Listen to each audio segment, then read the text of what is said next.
what you do. When poor people like us need health services, you cut them. Shame on you, Rick Scott. You're an embarrassment to our state. Wow.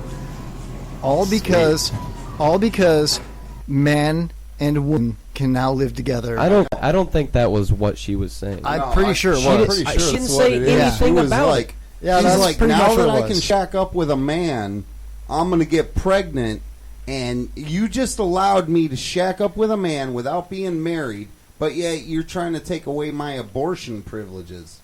You want an old man's opinion on this subject? Probably not, but I think it's coming. Well, if you want it, I won't. No, go ahead, give it to us, man. Of course we want your opinion. You know what's a much bigger... That was a great... You know what's a much bigger sin than a man and a woman cohabitating without a marriage license? A dogfish and a catfish? Is a man and a woman cohabitating with a marriage license just because they can't afford a goddamn divorce. The poor bastards are hooked because of that piece of paper. And they're hooked. And they're living in hell and sin because they hate each other, but they can't afford a divorce. Somebody's going to get nailed. Another ambulance outside. You know what? I agree with you to a point there, Pop, but I'm just saying, this whole thing with Rick Scott where a man and a woman can cohabitate together under no guise of the Lord or the wedding lock and the band that secures them together is a bad idea because it's just creating for mutiny. Mutiny in the streets. I mean, people need. We've got breaking news, bro. Oh. I mean, this is the news segment. There's a fire reported at the Amphitheater nightclub in Ybor City in Tampa. No way. Yep, and it doesn't look good, man. It happened earlier tonight. Right there on 7th Avenue. There was a concert going on there. This is updated at 10:05 p.m., so it was just a little while ago. Firefighters are responding to a fire at the Amphitheater nightclub located at 1609 East 7th Avenue in Ybor City.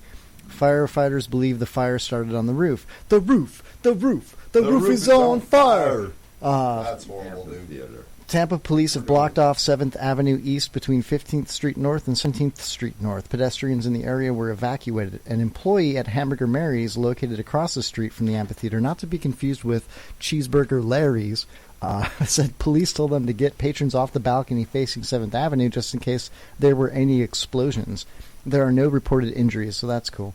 There's another news bite that I wanted to talk about today that happened in Florida. Excuse me. There was 87 animals taken from a home. 87 animals were taken from a home today. Can you guess what city in Florida these 87 animals were taken from today? Lakeland. Port Richey. Newport Richey is correct. My man, Catboy, got it, dude. There you go. Fucking mudcat, man. Almost 90 animals were pulled out of a Pasco County home, overrun with cats and dogs, and piled with filth. County officials say homeowner Patricia Abiziz surrendered the 41 dogs and 46 cats, who were all in good to fair health. She lived in the home with the animals and one other human occupant. Her name is Sydney Strobeck. 4 years ago, I was homeless, said Strobeck. Abiziz gave me a place to stay and was supposed to pay me $100 a month to watch her animals. And guess what, guys?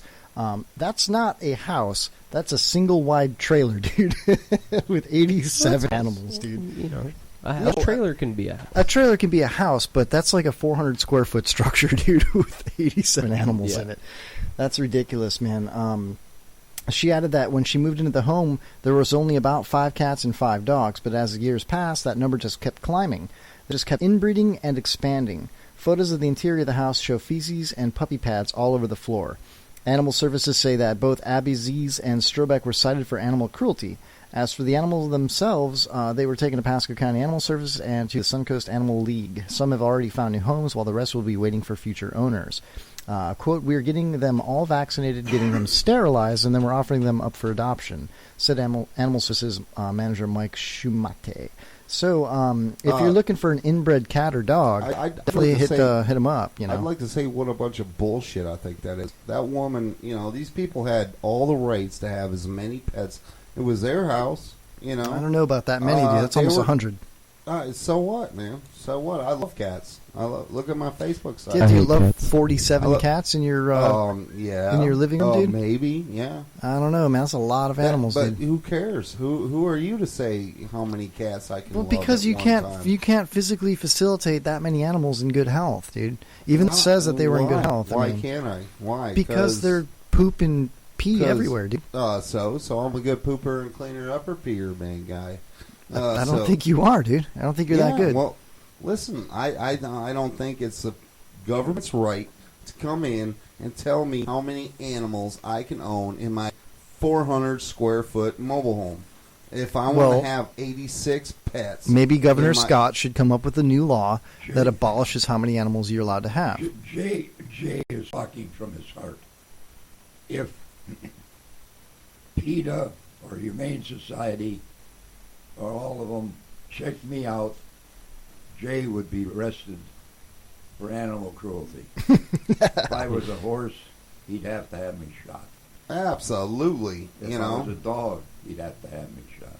Hey, listen, I'd rather look after 86 cats and dogs than Pops, man. I mean, come on. How about this one? In Stockton, California, Stockton police say that two men stabbed each other in a fight that began after one of them defecated on the other's lawn. Oh, absolutely a killable offense. Defecation on lawn leads to double stabbing in California. Yeah. The Stockton Record reports officers arrested 18-year-old Lenale Shaw for guilty for assault. We were telling the kids to go and shit in a sack and light it on fire and then run around the back. Jay was saying that, not us. Listen. That was Mudcat. I had nothing to do with that. The Stockton Record reports that officers arrested 18-year-old Lenale Shaw for assault with a deadly weapon. Now, is that deadly weapon his poop, or is it the knife? It says police say the fight Sunday evening began after the unidentified victim defecated on Shaw's lawn and he began chasing him with a large kitchen knife. They say the man fell and Shaw jumped on top of him and began stabbing him in the head. Police say Shaw dropped the knife during the struggle, and the victim was able to grab it and stab him in the neck. Nice. Hey, guys, we elect 535 assholes in Congress and 100 guys in the Senate. And all these assholes do is make laws, new laws. Hey, Pops, I mean, what a way to interrupt the whole freaking story right there, man. If they you win Dick Ward of the Week there, right here, man. But no, listen. If they would have to we didn't get a eliminate, penis shape That's award. cool, man. It's cool. Usually, Chuck, it's cool. 10 laws for every new one they make. Yeah. It would probably take 10 years before we get rid of all the bullshit laws that we don't need on the books, and they don't really need to make that many new ones. Well, here's another story for you, Pops. In Colesville, New York, authorities say an Uber passenger, you know what Uber is, right, Pops? That's like a taxi service where you have a phone app on your cell phone. What is Uber, it's kind of like a taxi service. Oh, okay. Where anybody with a newer vehicle can register with Uber if they have a clean driving record and a clean background check. And instead of calling a cab, you go on your cell phone, you use the app, and you find an Uber driver that's near you, and they'll come pick you up, and you pay for it over your phone. There's no money exchanged. Yeah. So there's an Uber driver that had a passenger in New York, and the state police say that a 20-year-old New York City resident named Juan Carlos. What is that? Dick and Balls? That's Pop's award for this week. Oh, okay. Jay, what do you think? State police say 20-year-old New York City resident Juan Carlos hired Guilty. hired the car in Philadelphia to take him 200 miles to central New York. Police say the driver asked Carlos to please take the wheel Saturday while he napped, and a trooper later clocked Carlos going 86 miles an hour in the 65-mile-per-hour zone on Interstate 81 near Binghamton. So while the real driver was waking up, he asked Carlos, "Why are you driving so fast?" And Carlos told him it was because the police are chasing him. So then Carlos soon crashed and both suffered minor injuries. Carlos was charged with fleeing police and driving without a license. It wasn't clear if he has a lawyer. So how about that, man? You're an Uber driver. You pick up a fare, and you go 200 miles. It's a good fare. You're going to make some decent money on it, right? And you start getting tired. It's late. It's a 200-mile drive. And you're like, hey, man, would you mind grabbing the wheel for a little while? That's probably against Uber rules. But, It's totally against Uber rules. That gotta- guy's not an Uber driver anymore. Yeah, so, yeah, no. So he gives up his spot in the driver's seat, and this dude Juan Carlos, is like, "Yeah, man, I can drive the car, man." And he starts doing 90 miles an hour, gets in a police chase, and crashes. What do you? I mean, that's just a total. I don't know about all that, man. All right, so I want to go to Mudcat. I don't think we talked about this. Panama Papers. Yeah, the Panama Papers is something I've been seeing a lot of the last few days or so. And apparently what it is it's apparently a whole bunch of documents got leaked. A whole bunch of documents pertaining information about a bunch of offshore bank accounts that belong to people like Jackie Chan, to people like Messi, the soccer player, to people like Vladimir Putin. These offshore bank accounts that have millions and billions of dollars in them, so they can, get away from being taxed and et cetera, et cetera. So it's actually pretty corrupt when you think about it, and it's not good. And apparently we should care about it a lot. I'm looking at it right now, and it says, what are the Panama Papers? Well, the ICIJ and an international coalition of media outlets investigated the trove of papers, which allegedly reveal a clandestine network involving associates of Russian President Vladimir Putin and business ties between a member of FIFA's ethics committee and men whom the United States has indicted for corruption. Let's see. Iceland names a new prime minister amid Panama Papers fallout. So Iceland changed basically their leader over this whole deal.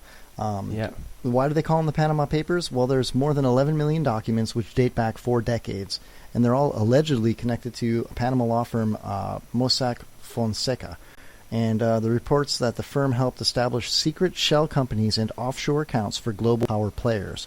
The reports say that 2015 audits found that Mossack Fonseca knew the identities of the real owners of just 204 of the 14,086 companies it had incorporated in Seychelles?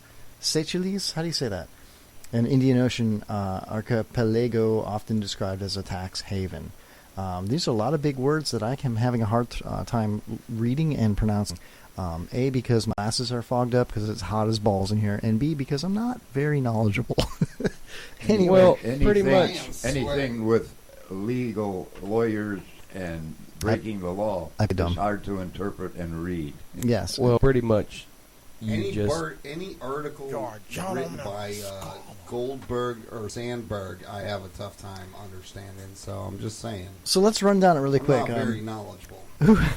Who is mentioned in the documents? The documents reference 12 current or former world leaders, as well as 128 other politicians and public officials. In addition to allegations involving associates of Putin, the Russian leader isn't himself mentioned by name in any of the documents.